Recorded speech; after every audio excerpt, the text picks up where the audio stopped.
qui est présent dans la salle. Donc ce projet a été financé par Euratex dans le cadre d'un projet compétences pour la conformité et la compétitivité.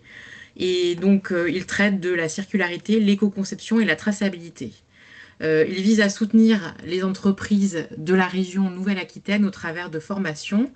Ce projet bénéficie du partenariat de la région Nouvelle-Aquitaine, de l'ADI, de l'OPCO 2I, Interindustrie, et de Réseau Cuir, le cluster du cuir et du textile en Nouvelle-Aquitaine.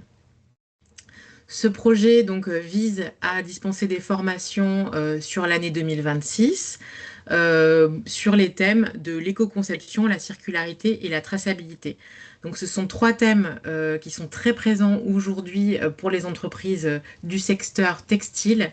Alors je dis textile par défaut, mais en réalité il faudrait suivre donc TCLF, donc en français textile, cuir, habillement et chaussures, qui est l'acronyme en anglais Textile, Clothes, Leather and Footwear. Donc pour toutes ces entreprises qui sont présentes sur le territoire Nouvelle-Aquitaine.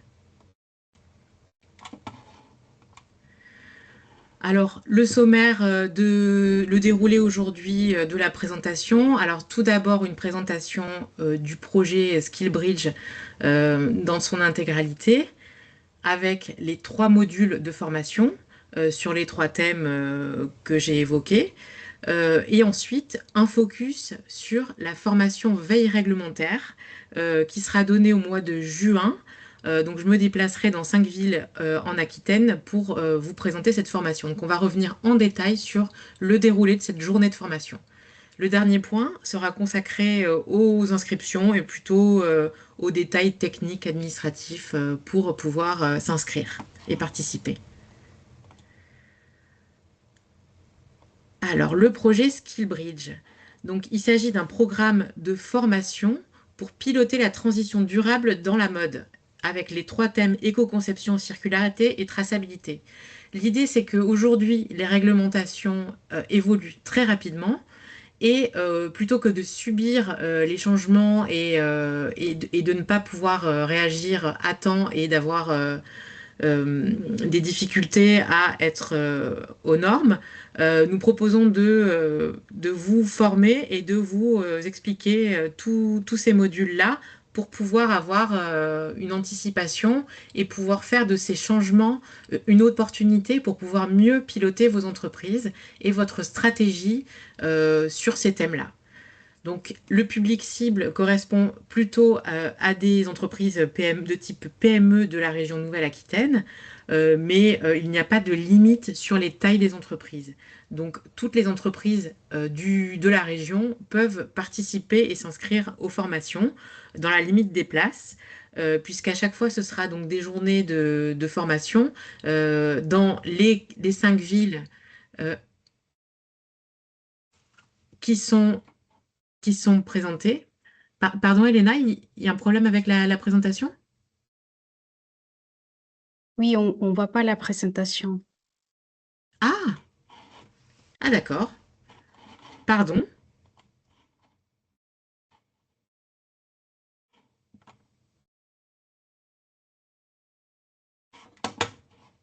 Je suis désolée. Je croyais que vous voiliez. J'avais zappé un petit détail. Est-ce que là, c'est mieux?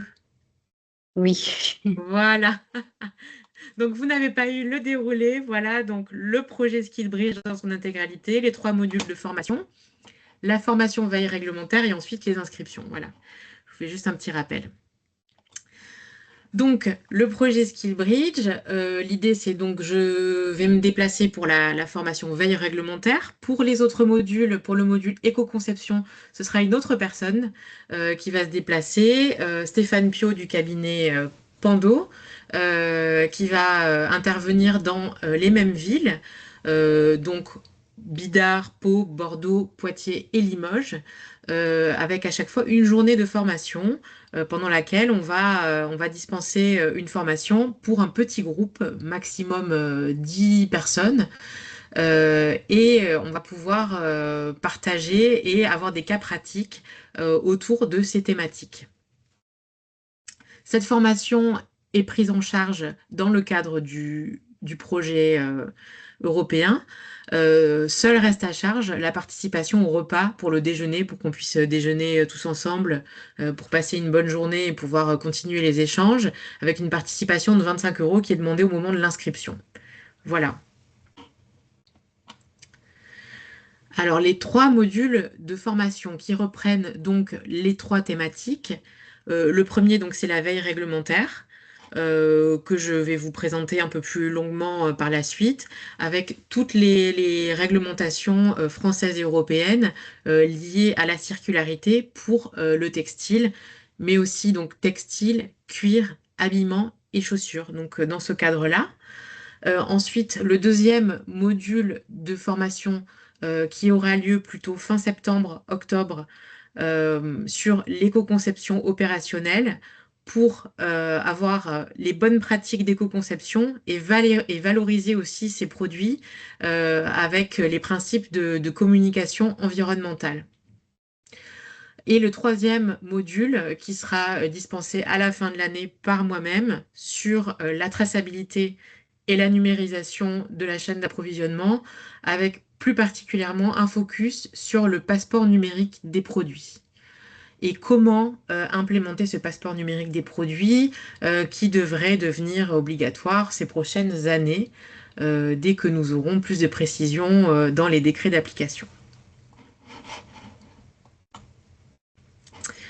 Donc pour le thème qui nous intéresse aujourd'hui, la veille réglementaire sur la circularité pour les produits textiles, chaussures, cuir et habillement. Donc nous allons revenir sur 5 thèmes qui sont très riches.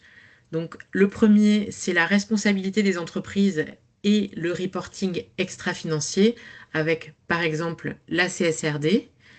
Ensuite, tout ce qui se rapporte à l'économie circulaire, comme par exemple la loi AGEC, je reviendrai plus en détail après, la responsabilité des producteurs, donc la REP. Pour les produits textiles, on parle de refashion. Pour les produits de la catégorie sport et loisirs, on va parler de écologique. Euh, et les principes de cette REP. Ensuite, on va parler d'éco-conception des produits et de traçabilité, avec notamment le SPR, le règlement européen sur l'éco-conception des produits durables et son application avec le passeport numérique des produits.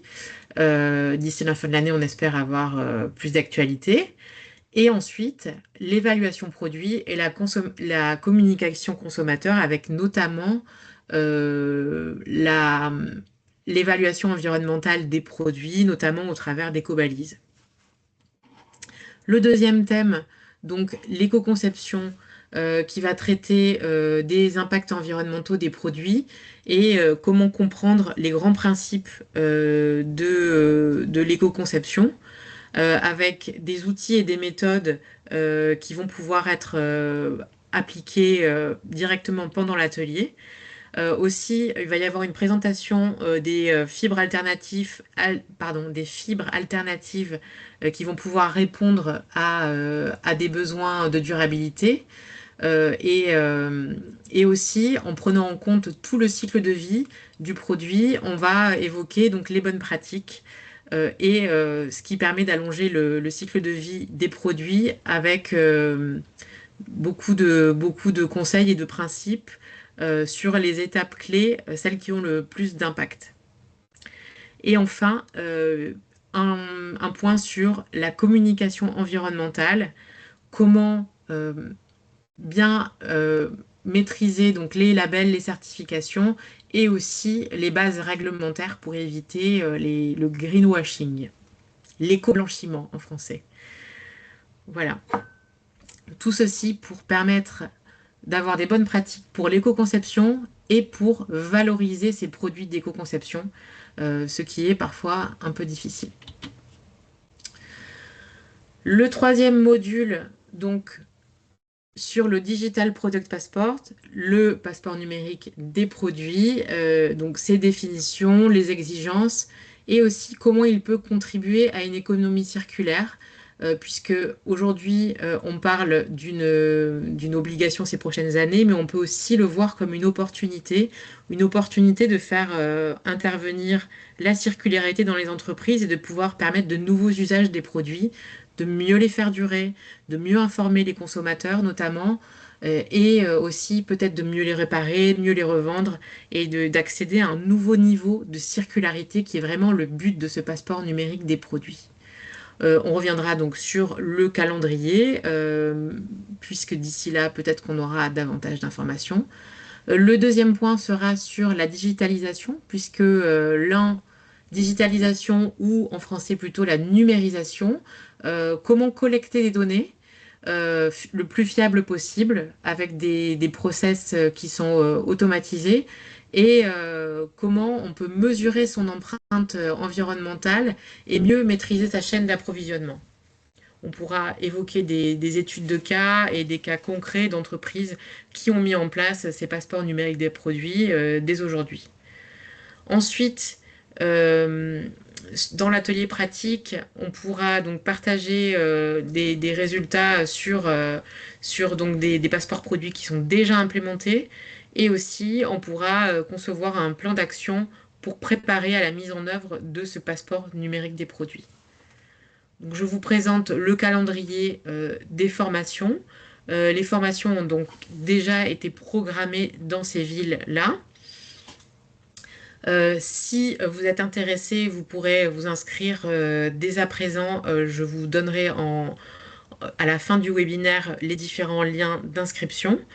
Euh, Ce qu'il faut retenir, c'est que donc on peut s'inscrire et les lieux précis à Parabidar, où ce sera forcément Alestia, les lieux précis seront donnés un peu plus tard, puisque on pourrait éventuellement associer cette formation à une visite d'entreprise.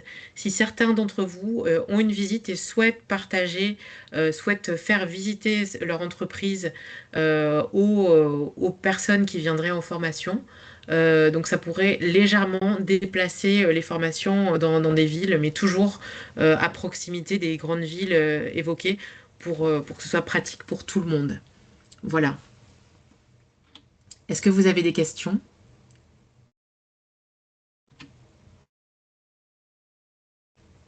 Non, j'imagine. Bon, très bien. Donc je vais passer au détail de la formation sur la veille réglementaire.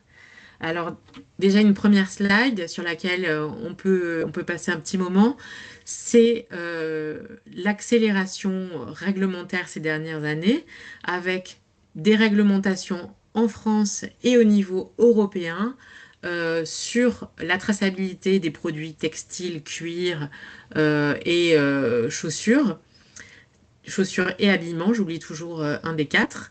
Mais donc dans ce domaine-là, on a davantage d'exigences pour toutes les données qui doivent être collectées et qui doivent être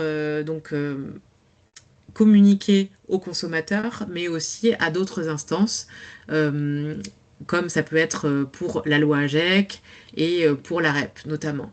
Donc on a des exigences de reporting. Depuis 2017 en France, on a le DPEF qui s'est transformé en CSRD pour les plus grandes entreprises. On a aussi donc le devoir de vigilance au niveau français depuis 2017. On a aussi des exigences qui sont plutôt tournées vers la précision des produits, des informations sur les produits, avec notamment la loi AGEC, qui exige de communiquer davantage d'informations produits aux consommateurs, la REP, qui exige de faire une déclaration annuelle de mise sur le marché, et aussi climat et résilience avec l'affichage environnemental qui est en place depuis octobre 2025 et qui permet aux entreprises, sur la base du volontariat, de communiquer l'impact environnemental des produits avec la méthode utilisée par Ecobalise. Au niveau européen, on a aussi donc le grand cadre qui a été posé par le Pacte vert pour l'Europe en 2019, qui est décliné avec le plan d'action d'économie circulaire pour le textile notamment, avec les textiles durables et circulaires, cette communication de 2022, et qui va aussi se prolonger avec l'ESPR, l'éco-conception des produits durables, avec le passeport numérique des produits. Il y a aussi donc le devoir de vigilance, comme en France, qui est légèrement différent. Euh, et aussi, donc, on va aller vers davantage de communication aux consommateurs avec l'étiquetage des produits textiles qui devrait évoluer. Ça n'est pas encore terminé. Et ceci est associé également au passeport numérique des produits, dont on attend le décret d'application ces prochains mois. Le premier thème qu'on va aborder pendant la formation, donc, c'est la responsabilité des entreprises et le reporting extra-financier. Donc, on a depuis 2017 le devoir de vigilance en France euh, et, euh, et donc certaines obligations par rapport au devoir de vigilance, mais on a aussi au niveau européen euh, la CS3D sur l'identification des risques humains et environnementaux. Euh, et également, on a donc la transformation donc, du DPF au CSRD, à la CSRD, qui ne sera pas applicable à toutes les tailles d'entreprise, plutôt aux plus grandes. En revanche, si vous êtes fournisseur d'une grande entreprise, on pourra vous demander. Donc, c'est pendant la formation, c'est intéressant de comprendre les grands principes pour pouvoir aller plus loin et pour pouvoir démarrer cette réflexion sur un reporting extra-financier qui est normé. On regardera aussi chez nos voisins allemands qui ont également une loi sur le devoir de vigilance qui est légèrement différent. Et enfin, on regardera les différentes actualités sur l'application du devoir de vigilance qui a fait l'actualité pour plusieurs entreprises, notamment du textile, ces derniers mois. Ensuite, on évoquera les réglementations qui sont vraiment ciblées sur l'économie circulaire, avec les principes du pacte vert pour l'Europe et le plan d'action d'économie circulaire, avec la communication autour de la stratégie européenne pour des textiles durables, également la directive cadre européenne sur les déchets et l'obligation de collecte séparée des textiles, ce qui entraînera donc une REP européenne pour chacun des pays, pour notamment le textile. Comme on a déjà une REP en France, ce sera peut-être une modification, mais en tout cas, en France, on est plutôt pionnier dans ce secteur. On reviendra bien sûr sur la loi AGEC avec différents articles. L'article 13 sur la fiche QCE, donc sur les qualités et caractéristiques environnementales qui est obligatoire à joindre à tous les produits qui sont mis sur le marché, notamment pour les textiles et les chaussures. Aussi sur l'obligation d'étiquetage avec le Triman et consigne de tri. L'interdiction de détruire les invendus, qui est aussi passée au niveau européen.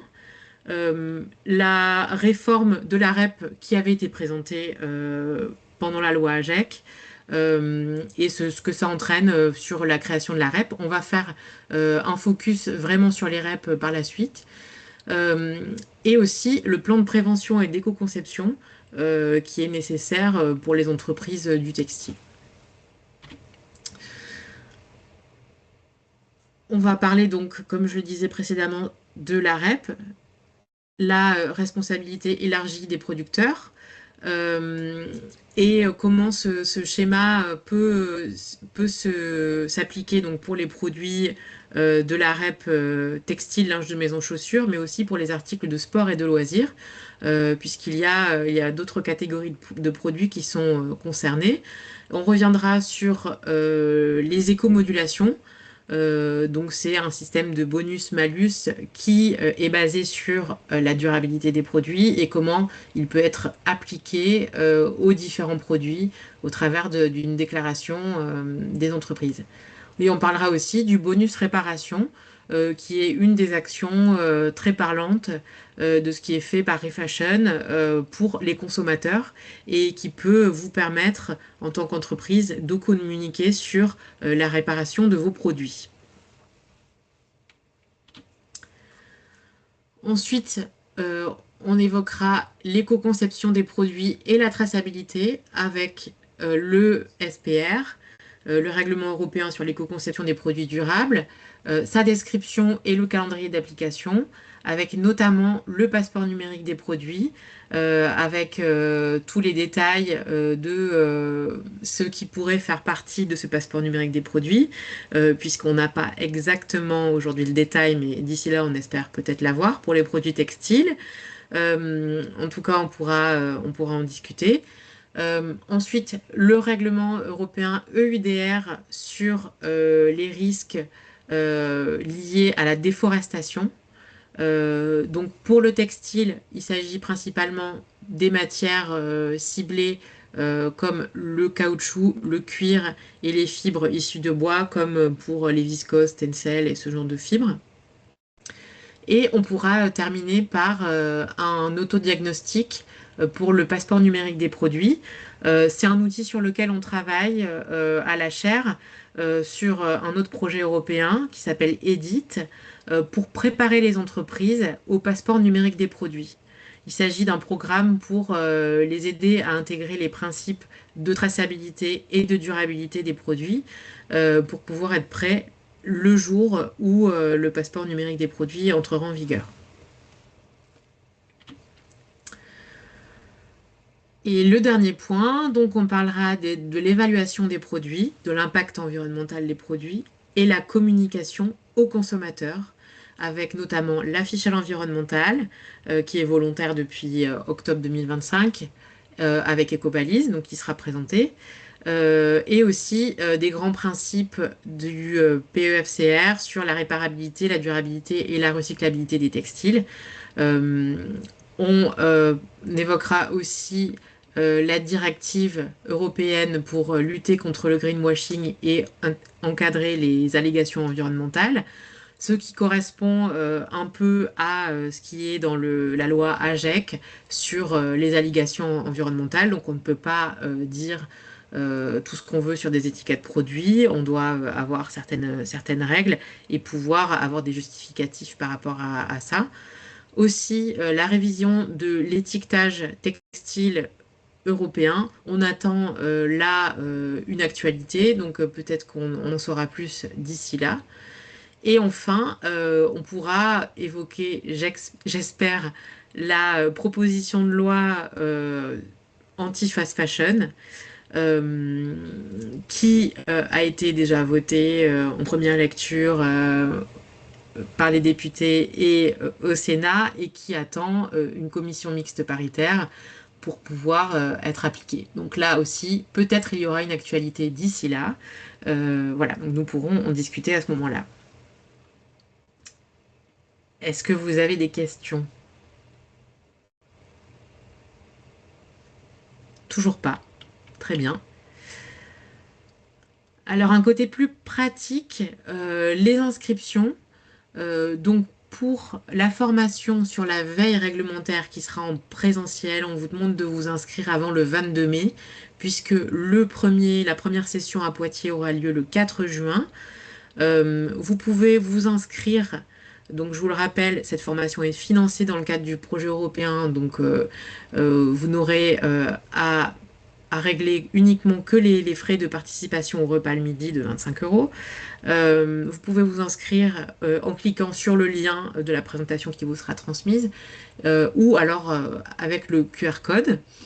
Vous pouvez vous inscrire donc à l'une des 5 sessions qui est présentée là, donc le mardi 9 juin à Bordeaux, le 11 à Limoges et le mardi 16 juin à Bidart et le 18 à Pau. Voilà. Pour les autres webinaires de présentation, donc pour les deux autres thématiques, sur l'éco-conception et sur la traçabilité et le passeport numérique des produits, les webinaires de présentation auront lieu donc le 12 juin et le 29 septembre. Et donc vous pouvez déjà vous inscrire et mettre dans votre calendrier ces dates si vous êtes intéressé par ces formations. Je reste à votre disposition si vous avez des questions. Et ensuite, vous pourrez donc également poser des questions donc, à Valentina et aussi à Christophe Marais, qui est ici connecté, si vous le souhaitez.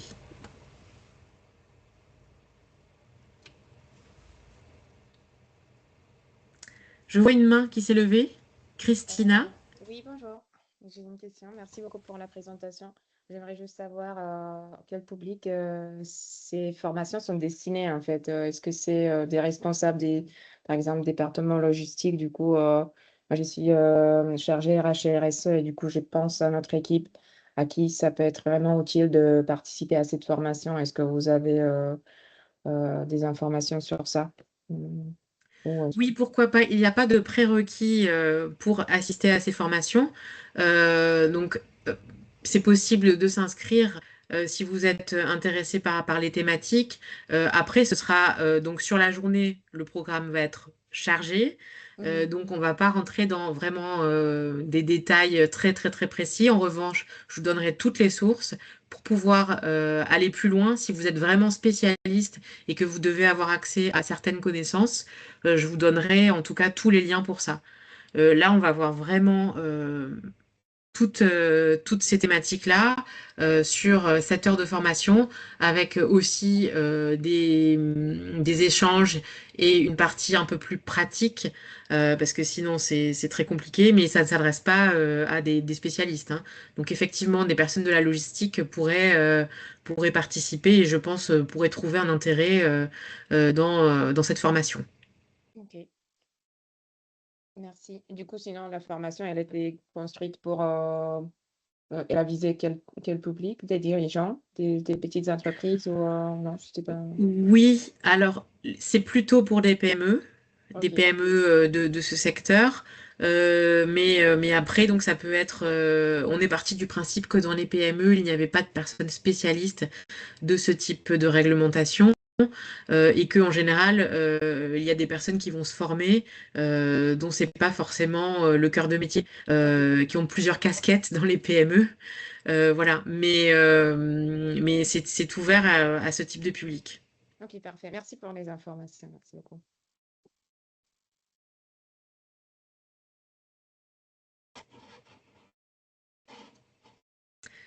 Est-ce qu'on a d'autres questions?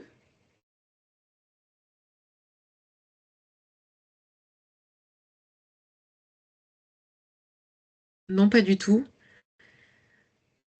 Nous, nous serons à votre disposition. Donc la présentation peut vous être transmise si vous le souhaitez par la suite. Si vous avez d'autres questions et si vous souhaitez vous inscrire, voilà, vous pouvez le faire dès aujourd'hui. Merci beaucoup. Si on-